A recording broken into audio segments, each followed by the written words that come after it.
and welcome back to Misty Mountain Gaming. I'm the D&D wannabe. My name is Rob. And has this ever happened to you before? You're the Dungeon Master, and you're preparing to run a brand new campaign for your players. And they bring to you characters that don't have backstories. Or at least backstories that aren't useful. Things that don't give you hooks into the narrative.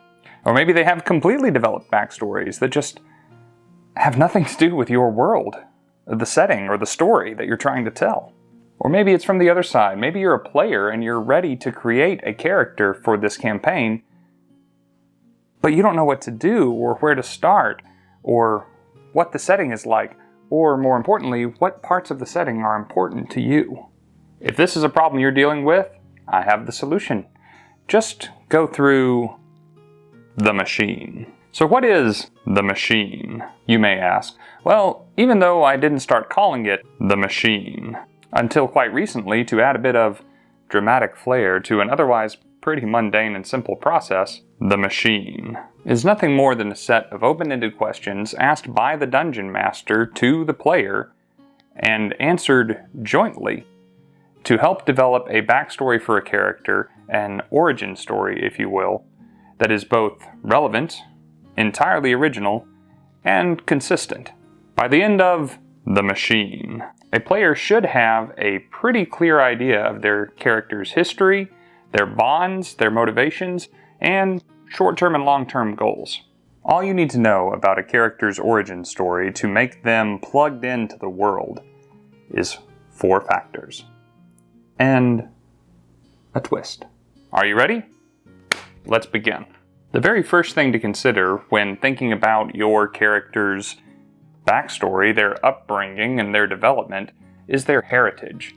Who was responsible for that upbringing? Who was responsible for that lineage? When considering how your character was raised, it's really important to consider the type of people that were doing that raising. Who were your parents?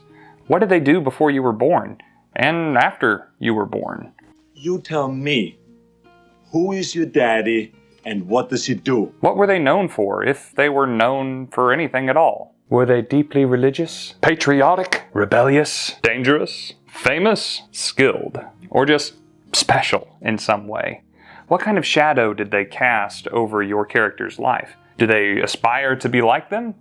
Do they despise them? Openly? Secretly? Perhaps your character's ancestry and lineage is a mystery that can only be discovered through play. Perhaps your upbringing was more under the care of a guardian of some kind who was much more influential in your development. Knowing the answers to questions like these will help develop a nice base from which all subsequent questions in the machine can be answered. Knowing who your parents or guardians were will have a huge impact on your life. It will help color how you lived, and where you lived, and who you lived with. Speaking of which, next up is family.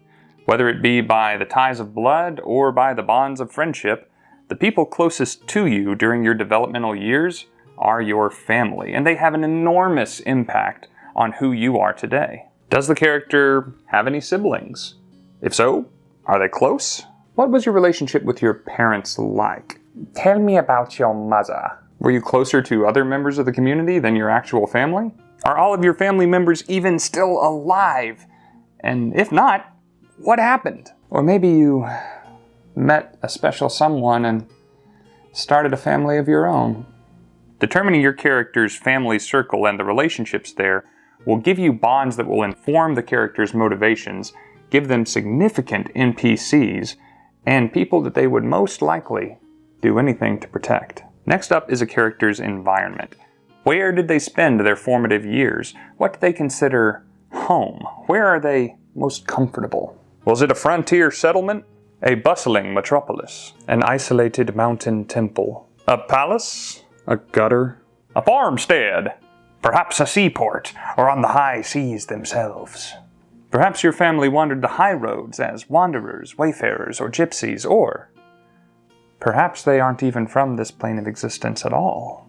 Knowing a character's environment will help you determine where they feel the most comfortable, or, depending on the kind of upbringing you had, perhaps the most uncomfortable.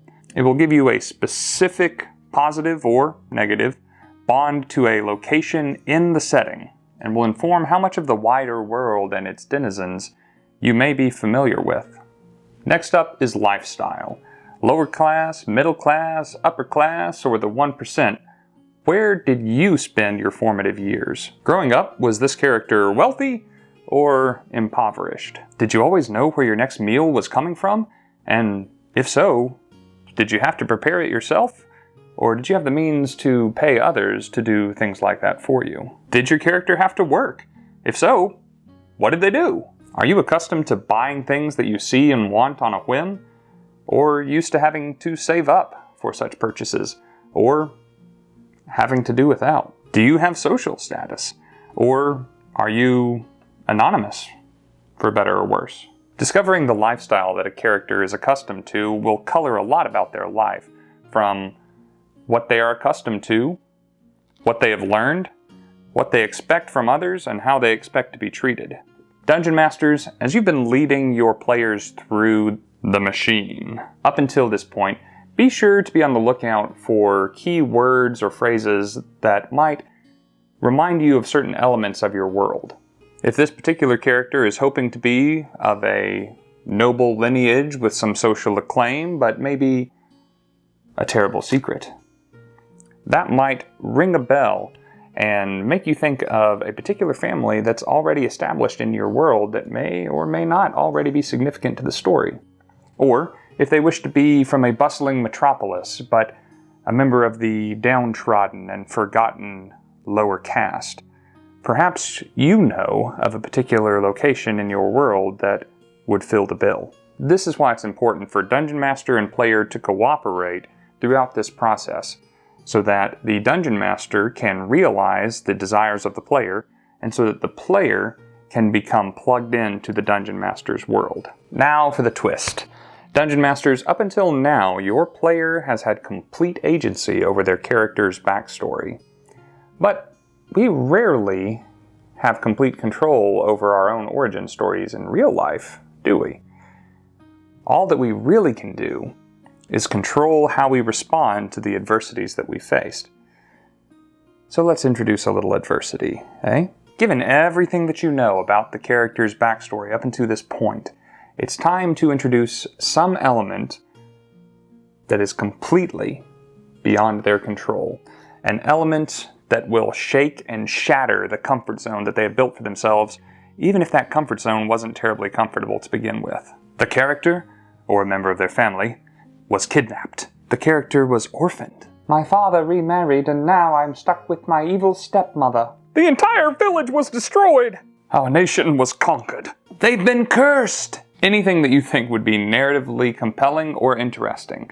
The important part is that they have no ability at this stage to affect their fate. Which shouldn't be hard. This is their backstory. At this point, they're probably non-heroic, non-adventuring nobodies. But this is probably the event that's going to change all of that. The thing that's going to push them out of their comfort zone and spur them to action, to defy or to reverse this event, or maybe just to avenge it. This will probably get them into the adventuring life and provide either a short-term or a long-term goal for the character, or both. Rescue the kidnapped family member, escape imprisonment, rebuild the village, reclaim their homeland, break the curse, or avenge their parents' death. So, after introducing the monkey wrench to the machine, ask the player how their character would respond to it. Is this something that they would face or flee? How does it affect them internally, and how do they respond to it externally? Whatever they do, this is probably the defining moment of that character's backstory, and something you can easily use to narratively hook them into the story that you're about to tell. And the monkey wrench is a great way to introduce your first antagonist for the campaign. That's it. 4 factors that any Dungeon Master or player needs to know about a character that they're prepared to run or play. Who they came from, who they were around, where they were around, and how they were living while they were there. And then, what happened? The machine has been a great tool at my table for my players and in my campaigns to make sure that my players' characters have a history feel plugged into the world and have a direction for themselves to go as the campaign progresses. I've even been able to use the elements of the machine to guide characters towards elements of my world that are going to be significant in the story, that will make them feel larger than life and personally invested in the story that we're about to tell together. I sincerely hope that the machine is of great help to you and the people that you play with. Do you have any tips or tricks in helping your players come up with sophisticated backstories for your character? Do you as a player have a system that works for you? Odds are, people clicking on this video may need to hear what you had to say, and there are comments down below just for that. With that, friends and adventurers, I bid you adieu. Until next time.